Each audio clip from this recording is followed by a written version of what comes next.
Ever since I started filmmaking back in 2009, I have always wanted to make true cinematic experiences and imagery.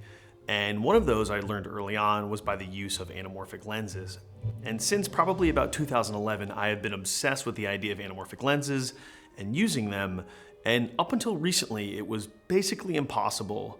And I'm really excited that now, not only can I use them, but I also am an owner of a set of anamorphic lenses.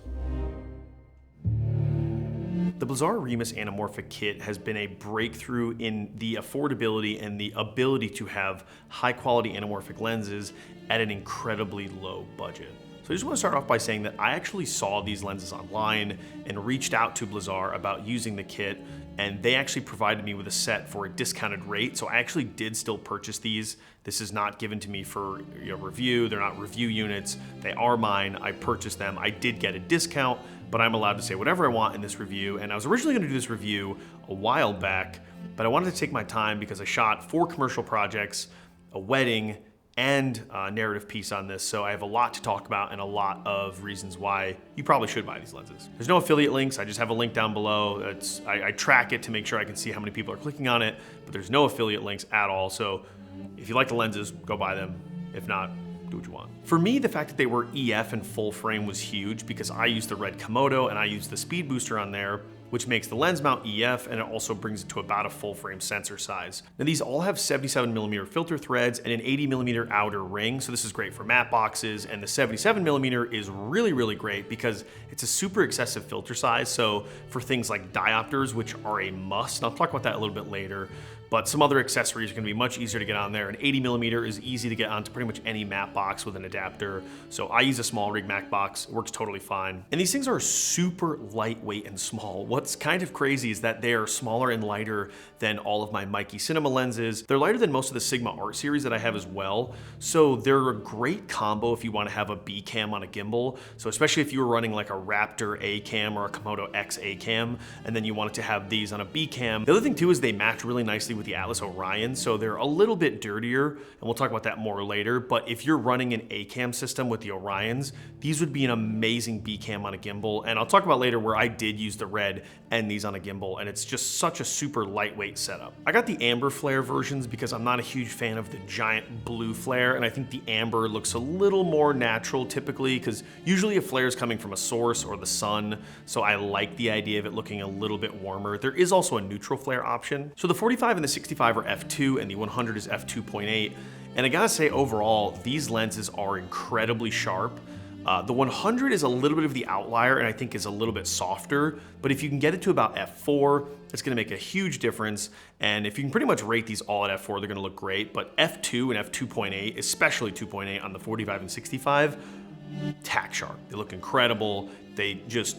They're awesome. So definitely the 100 is the dirtier of the bunch. It looks like it's a bit softer all around, like as if you had like a black pro mist on it. When you stop down, it gets better, but just keep that in mind. Also, people have a problem with the edge distortion, but I don't, because the 1.5 crop on these on a full frame sensor, especially if you're shooting in an anamorphic mode or like a 16:9, typically you're gonna be chopping those edges off to either be 2.39 to 1 or 2.4 to 1 or a 2.35 to 1 ratio.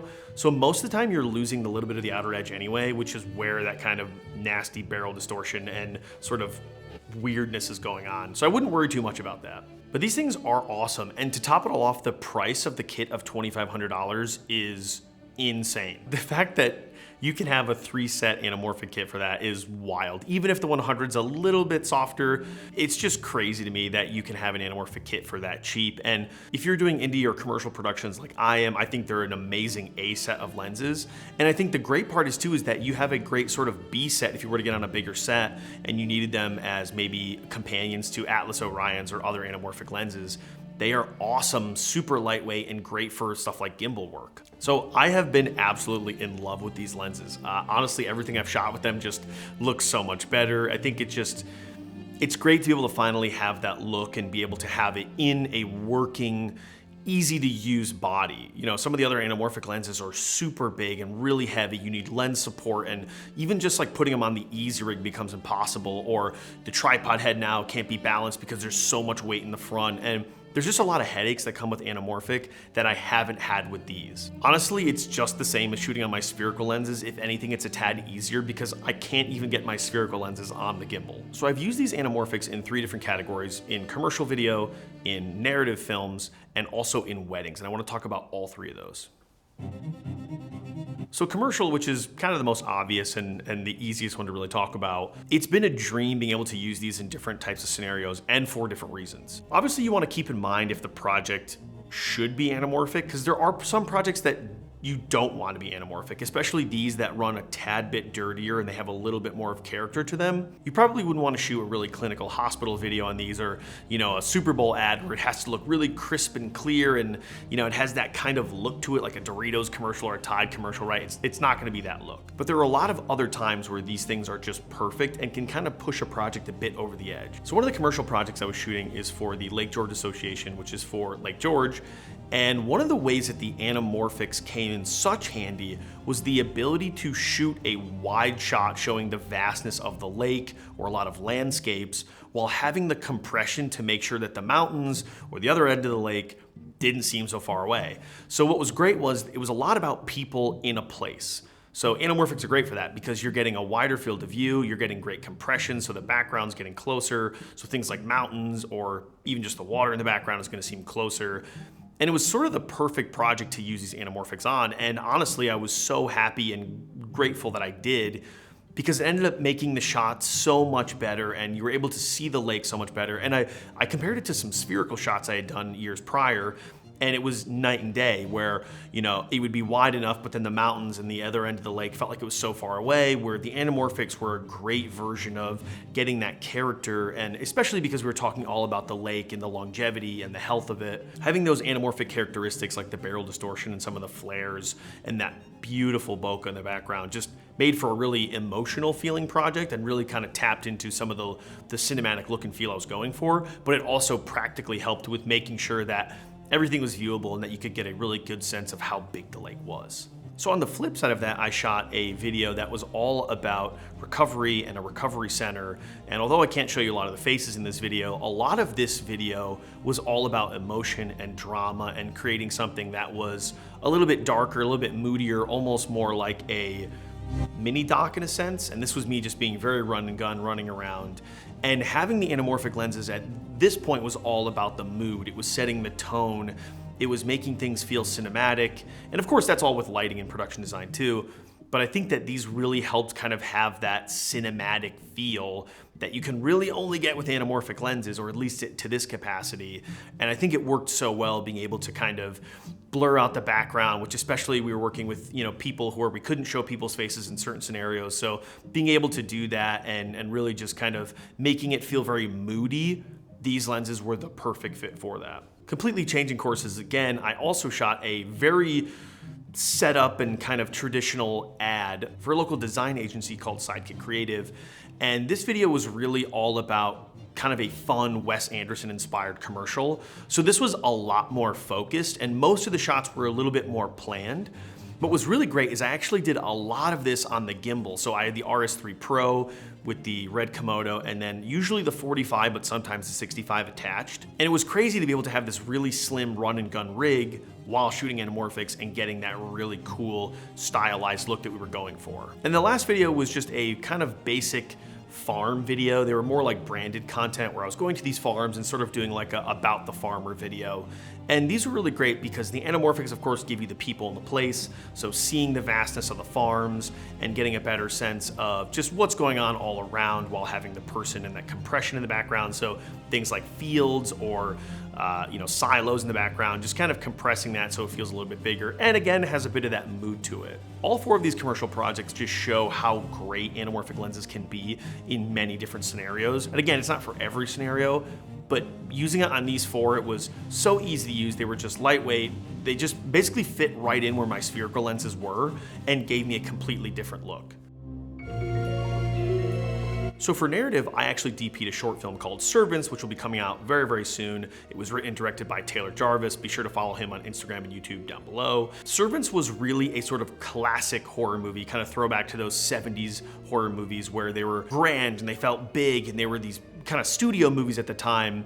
And Taylor really wanted to capture that sort of look and have a lot of style and mood in the project. So what was really great was being able to bring the dirtiness of the anamorphics and of course that classic 70s cinema vibe. We also use things like split diopters, which again, having a 77mm filter thread, it was easy to use those on there. And just be able to open up to f2 or f2.8 for most scenarios, it was really easy to shoot in very low lighting because we wanted it to be dark and moody and we wanted it to feel scary. And there's, some scenes that are just shot with a flashlight and in some pretty intense darkness, and having that awesome flare come off of the flashlight, as well as being able to still shoot in the darkness while having that classic compression of cinema lenses of the time, really just kind of fit the tone perfectly. And of course they have a mood to them. It's a horror movie, anamorphics have that dirty character to it, and I think that it just fits really nicely. And of course there's a bit of production value there too.